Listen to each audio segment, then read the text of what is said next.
Fraternal Order of Police. I stand before you on behalf of our 3,000 active and retired officers and their families. Today we rise to provide additional information following the statements and the representations made by the Marion County prosecutor 3 days ago on Monday, April 19th, following the tragic events which occurred last week at the FedEx facility on the southwest side of our community.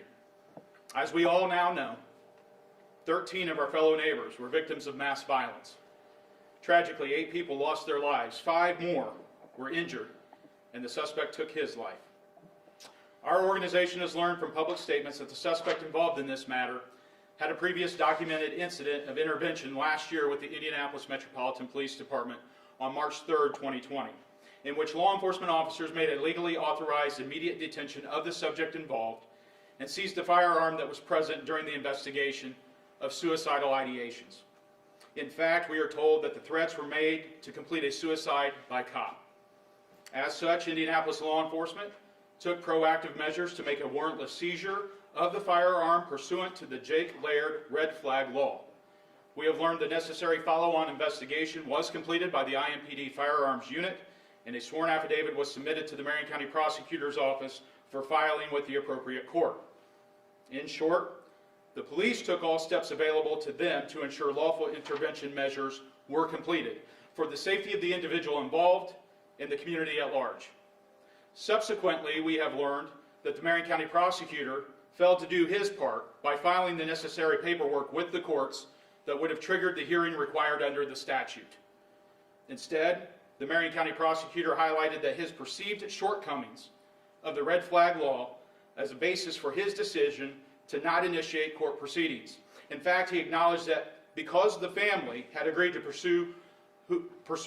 not pursue release of the firearm in question, he was satisfied with the outcome.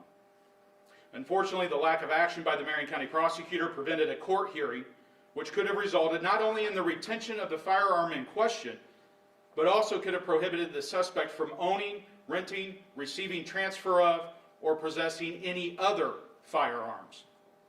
As a result of this missed opportunity, we now know the suspect was able to legally purchase firearms months later, which were used or believed to be used in the attack last week. Make no mistake, the ultimate responsibility for this tragic event rests with the criminal suspect. However, the magnitude of this tragedy begs important questions. Why didn't the prosecutor seek the hearing that the statute requires? Why didn't the prosecutor use all the legal tools available? Why didn't the prosecutor try? The prosecutor outlined his desire to have subpoenaed certain medical records regarding the mental health of the suspect. Yet the prosecutor failed to utilize readily available testimonial evidence and blames the statutory goal of a 14-day timeline as his rationale for not seeking a hearing. This is a peculiar position, given the other existing timelines that exist within law enforcement, policing, and the criminal justice system. Think with me for just a moment. Law enforcement officers are often required to make life and death decisions in a fraction of a second, literally in the blink of an eye. Additionally, once an officer makes a criminal arrest, probable cause must be established and supporting documentation submitted within 72 hours. That's just 3 days. Yet under the Jake Laird red flag law, the prosecutor had nearly 5 times as many days to submit a sworn affidavit provided to him by police that would allow the state to retain the firearm or firearms in question and seek the prohibition of further firearm possession. Additionally, nothing within the statute prohibits a continuance, and the law does not prohibit the prosecutor from seeking to supplement the record if the court took the matter under advisement. So again, we ask the question, why didn't the prosecutor try? As police officers, we know all too well the pain and the grief of losing a family member, a colleague, a friend to an act of violence. In fact, the enactment of this red flag law was initiated by the immediate family, the parents of Officer Jake Laird, with the support of our Fraternal Order of Police following the mass shooting of 5 police officers, which included the ultimate sacrifice of Officer Jake Laird in 2004. Since its establishment in 2005, the law has been utilized over 800 times in the state of Indiana, and there are indications that over half of this number of cases actually originated from Marion County. Now, we have not heard from past prosecutors of Marion County or other prosecuting attorneys from other counties expressing their inability to operate under the prescribed timelines. We also see no reason why this prosecutor's office couldn't abide by the same rules. Instead, the excuse outlined of his concern as to whether the courts would uphold the retention and subsequent suspension of rights is actually akin to an officer failing to take law enforcement action because they believe the prosecutor may not file charges. In fact, Indiana law expressly prohibits such officer discretion in matters of domestic violence and drunk driving investigations. And why? It's because the potential for deadly outcomes outweighs the use of discretion in such instances. So why would the same principle not apply to matters of mental health and or threats of violence while in possession of firearms? Therefore, we rise in defense of the Jake Laird law. The red flag process has proven valuable in interrupting cycles of violence, suicide, and attacks upon our fellow residents and our law enforcement officers. Regardless, here's the main point. The efficacy of the statute is not even a relevant question related to the tragedy at hand because the law was never even tried or applied by the prosecutor. Collectively, we are horrified by the tragic events which occurred a week ago today at the FedEx on the southwest side of our community.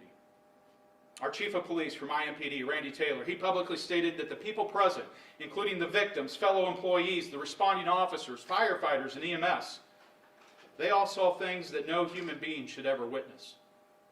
The ripple effects of this acute traumatic event will be felt for many years to come by those directly and indirectly affected. In short, our city has been changed by this senseless act. Such events remind all of us that evil does truly exist in our fallen world. Yet such incidents do not dictate the true nature of our community. They reveal it. From the brave police officers who sacrificially ran toward the scene, believing they too could suffer fatal consequences, to the firefighters and EMS personnel who arrived to treat the wounded and transport victims to medical facilities, or the detectives and crime scene technicians who responded to piece the facts together, to diligently collect and analyze evidence, to provide an accurate synopsis of what occurred. Some may ask, did they rush to the scene to help regardless of the dangers? They did it by the dozens. And we are confident that in the coming days we will learn more of the heroic and selfless actions of many that were involved. And we know this because of the first 108 hours immediately following this incident, our FOP worked to ensure our police officers, detectives, dispatchers, and others affected would have the immediate resources available to them. We worked tirelessly to make sure they had someone to listen to their pain, have a shoulder to lean on, and have proper follow-on resources to process their feelings from a source of strength. In the countless comments, expressions of grief, and statements of fear, anger, and anguish, a consistent question was raised. Could something have been done to possibly interrupt the chain of events that led to this outcome? And we now know that an opportunity did exist. Therefore, we want to make clear, a loophole did not thwart this opportunity. Instead, the process was sidestepped. So today we call for answers and we call for accountability. Any questions? What would you like to see the prosecutor do now? Well, I think the first thing is acknowledge that this is one that apparently slipped through the cracks because accountability, the law was not applied to ensure that due process occurred. And, regardless of what is believed about the law in question, again, as I said before, none of that matters if it's never applied to begin with. It's a moot issue. And, it was unfortunate in the opinion of our law enforcement officers to see somebody within the criminal justice process in acknowledging that they didn't do their part of the equation, then point fingers and try to distract away from that. Have you spoken to the officers who responded in March 2020, and did they at the time express concern and try to push the prosecutor to proceed with a red flag order? I have not had the opportunity to do that yet. However, I did review, and in fairness to the prosecutor, he says that he's talked about this before. He did, right? there was a media report in February of 2020, right, in which he talked about this. And, you know, what's interesting is he made this comment, that he believed that family members are courageous when they ask police to take a gun away from a loved one. He then said he thought lawmakers needed to show the same kind of courage. Well, I would ask you, where was his courage to file the paperwork, apply the law, and initiate the process?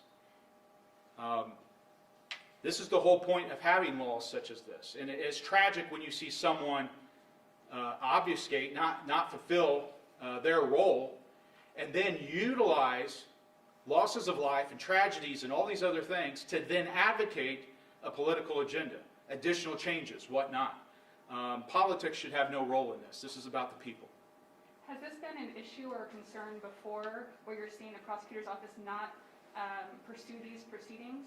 Well, specific to this issue, mental health is a top challenge, not just for Indianapolis, but for any community. But let's talk about what occurs in Indianapolis. In 2020, we're told that there were at least 3,670 immediate detentions in our city. Sure suggests that there's an issue there, right? And so when we have issues of firearms involved in that, and we have concerns about threats made or actions taken, we are relying, law enforcement officers, you know, the ones that are actually on the front lines responding to these incidents and taking these folks into custody and placing them into an immediate detention, not to cause them problems, but to get them help. We're relying upon the follow-on system, the back of the system, to fulfill its work requirements, both in mental health, the medical facilities, and just as importantly, in the prosecutor's office. Think the prosecutor failed to do his job then? Well, I think that the prosecutor appears to have raised the suggestion that the system failed. But I would point out that in this instance, the system didn't fail. Instead, Prosecutor Mears failed to give the system a chance to work. And that ultimately is the question at hand here. That ultimately is the point. I think all of you, our community, our residents, our officers, all those that have been affected by this, deserve to be able to ask that question. Why didn't you try? And quite honestly, how can we help you do better? I don't think there's any question that our community wants strong, proactive steps, especially when we're trying to encourage them to contact us and tell us about these events so that we can intervene, so that we can interrupt. And hopefully, again, the primary focus is helping the person directly involved, the subject of the matter, and protect our community as a whole. I don't think that's too much to ask. We worked hard to get this law. Many people did to get this law. Other states have adopted a similar law. We still have folks that are suffering very traumatic emotional wounds, spiritual wounds from what happened to Officer Laird. And again, the law wasn't the problem in this instance. How many cases have been presented to the prosecutor this year under the Jake Laird law? Okay, well, on Monday, the prosecutor was asked that question. I believe it might have even been by you. How many times has his office received referrals from the IMPD?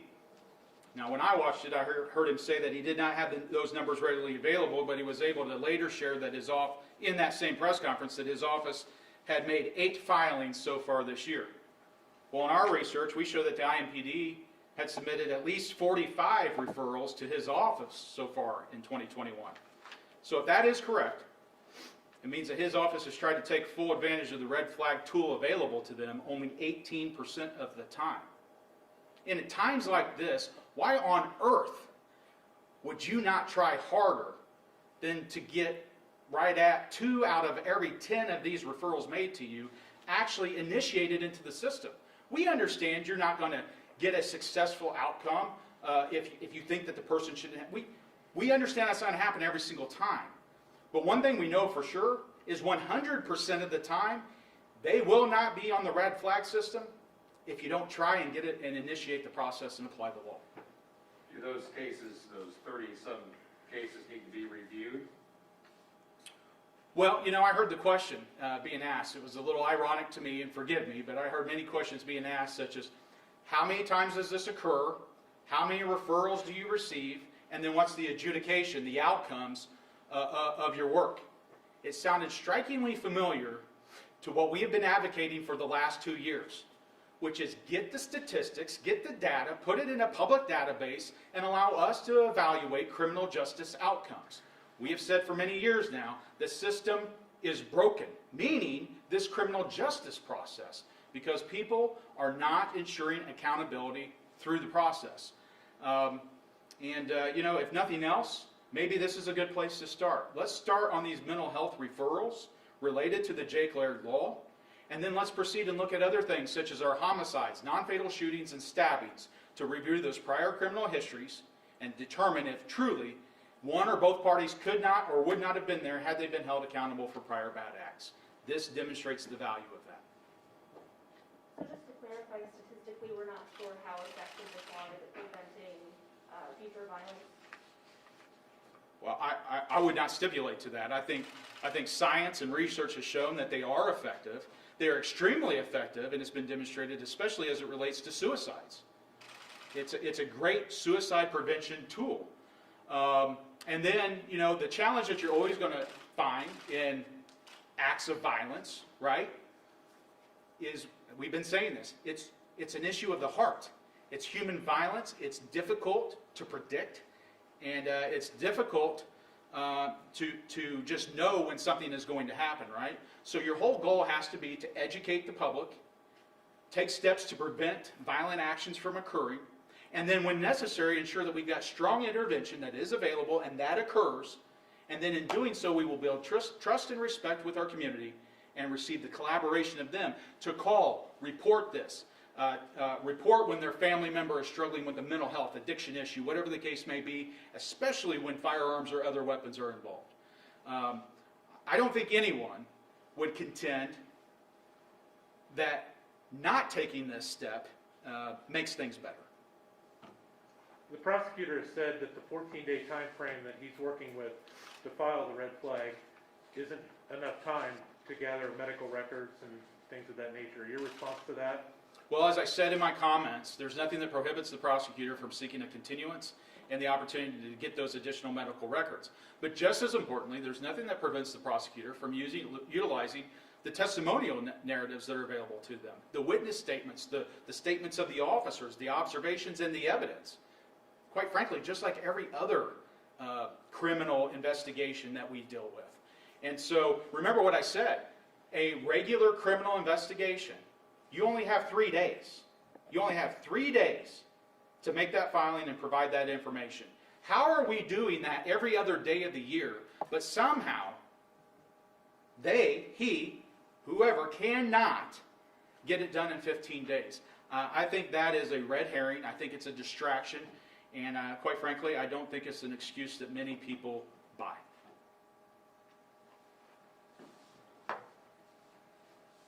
Other questions? I think one of the key things that was brought up is this concern about whether or not when somebody receives the referral, if there needs to be a strengthening, right, an enhancement.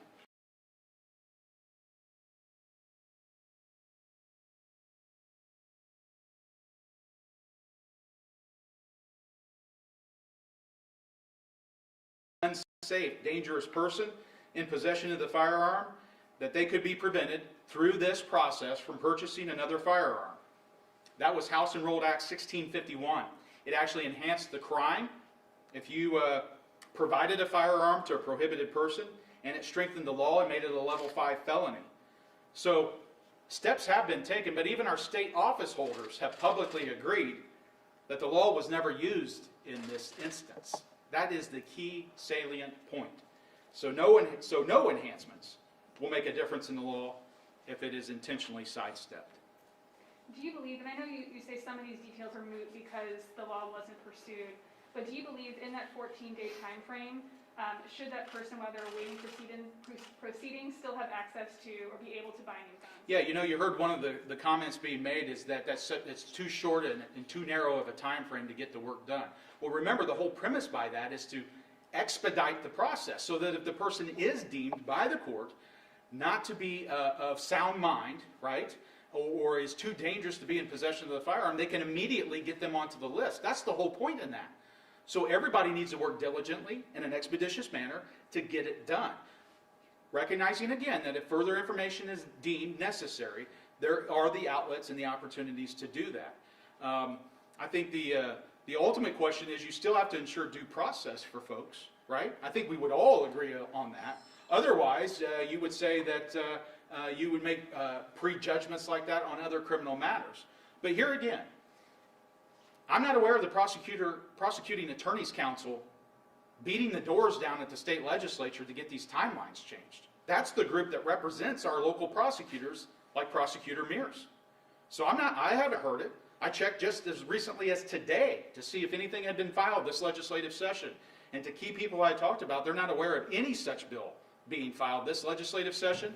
They're not really even aware of anything last year. The last remembrance they have was in 2009 when groups like the Fraternal Order of Police and other law enforcement entities helped get those enhancements done. Have you reached out to Mears, or will you reach out to Mears to discuss this? I'd always be happy to talk to him. I think the key factor in this is that, hey, if you're identifying issues, why wouldn't you reach out to folks who represent all of our law enforcement officers in the county, right? The largest law enforcement agency in the state of Indiana. And perhaps we could help you refine, sand off the rough edges, and see if there's additional enhancements that may be warranted. We have not received such a call. Rick, is there more that ought to be done in mental health and law enforcement and the way that police approach the mentally ill? Yeah, here's what I would say is, brother, we have been doing everything that police officers can do. Take a look at what IMPD does. It's one of the leading police agencies in the country on mental health issues. We've done things such as having a behavioral health unit, right? Fully staffed, full-time, and a part of the police department. Many other agencies do not have that. Every one of our officers get trained in crisis intervention training. Every one of them. Many agencies just do that for a specialized unit. We make every single officer on this police department a critical intervention tactician in the city. That's a huge investment that we have made. In addition to that, we've pulled out all the stops related to these immediate detentions. Look at that number I just gave you, 3,670 immediate detentions just last year. How many is that per day? You're a smart man. Go do the math, right? It's a lot. But what else does it tell us? It tells us that there's a huge mental health aspect in our community. Now I'm going to say this to you with all sincerity. That is why last year, I personally and many other people spoke out at our city county council and then went to our Indiana state legislature and begged them to address these issues related to the revolving door of criminal justice. And we highlighted the difficulties and the challenges of this perfect storm. Mental health crises, narcotics-induced delirium, combined with firearms that are illegally possessed. And then when we find somebody who we allege has committed a gun crime, and we then submit them into the system, we simply watch them get cycled right back out, oftentimes having those charges completely pled down, dismissed, or very little accountability occurring. So I appreciate the question. I just challenge you, go find us another city, a major city. And I'm saying this positively. Go find another major city in the United States of America that is taking as many steps as the IMPD is on this very issue of mental health. What did we just get in the new criminal justice complex? What are we doing there, right?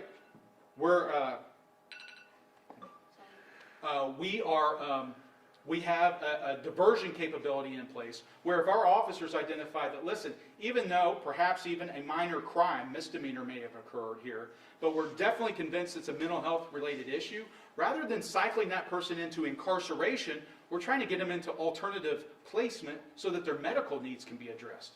We've been the ones saying that the Marion County Sheriff's Department, they are the #1 mental health provider in Marion County. Let me say that again, folks. The #1 mental health provider in Marion County, and has been for years, is the Marion County Sheriff's Department, the jail. Why is that? It's because our community has been let down by people in decision-making positions to make the changes to ensure those resources exist so that we don't have to go the route of incarceration. Yet instead, what did we do? We closed down any mental health facilities that were available, right? We siphoned that funding away, and then we said, well, just take the problem and dump it in the lap of law enforcement. Well, we're dealing with it the best that we can. We here in Indianapolis are being more proactive than anyone else that I'm aware of, yet we still are facing these matters. Why? Because the rest of the system has to do its job. Rick, your union represents smaller departments in Marion County That's as correct. well. And Speedway had an incident recently, in the last month, Mhm. involving a mentally ill man. Do you have an opinion on how that was handled? Well, I'm not going to speak to that specific incident. It's not what we're here for today. But what I would say is it highlights this bigger issue. And I don't even know for sure the facts, if they've completely been determined related to that person's mental health. But here's the point, right? I think the bigger question is this, and Chief Taylor recently even spoke to this. Just yesterday, was spending the day having to go back and speak to the media to communicate a message to the public, which is this. Please keep calling us. Please keep taking the steps to notify us if your loved one is struggling with these issues. Our objective, our goal, is to provide and ensure that they get medical care, is to keep them safe. That's what we do. We're sworn to uphold that. We risk our lives to protect our communities and our fellow neighbors. So please keep calling us. In fact, this is what the chief said, and I'll quote it for you. He said, speaking of this issue and encouraging people to continue to do what they are supposed to do, he said, quote, if you don't make the effort, then there's no chance, right? If you make the effort and it didn't work, at least you made the effort. That's the question that we have today. Why didn't the prosecutor do that? Thank you, everybody. Appreciate it. Okay, Thanks, man. Take care, sir.